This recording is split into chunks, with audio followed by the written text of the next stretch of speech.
संभाजीनगर में मीडिया से बात करते हुए उपसभापति नीलम गोरे ने ठाकरे गुट नेता आदित्य ठाकरे के संभाजीनगर दौरे को लेकर निशाना साधा। उन्होंने कहा, आदित्य ठाकरे अब घर पर ही रहते हैं, वे कभी कभी ही बाहर आते हैं। इस दौरान उन्होंने संभाजीनगर में जारी भाषण जल संकट पर भी अपनी प्रतिक्रिया दी।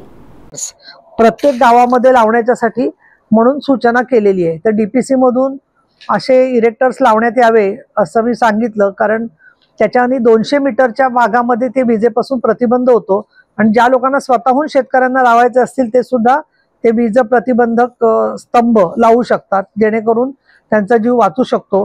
आणि रस्त्यावरून एक माणूस रॉंग साइडनी येतोय म्हणून सगळ्या वाहनांना बंदी घाला असं आपण म्हणत नाही, योग्य मार्गाने जाणारे सुद्धा। त्यामुळे प्रत्येक योजनेचा काही गोष्टी घडल्या असतील तर त्या दृष्टीने हा एक विरोधी पक्षाचा एक हा ठरवलेला अपप्रचार आहे असं मला वाटतं। कारण लोकसभा निवडणुकीत ज्या प्रकारचं यश त्यांना मिळालं होतं त्यामुळे बऱ्याच त्यातल्या नेते मंडळींनी, म्हणजे मी आता राजकारण म्हणून बोलत नाहीये, पण वेगवेगळ्या रंगाची जाकीट शिवलेली होती, कोण कुठलं मंत्रिमंडळ घेणार ते ठरलं होतं, कोणाला बर्फाच्या लादीवर झोपून चटके द्यायचे ते सुद्धा ठरलेलं होतं, पण हे सगळं काही झालं करता आलं नाही। त्यामुळे जो अपेक्षा भंग झालाय त्या अपेक्षा भंग सहन होत नाहीये।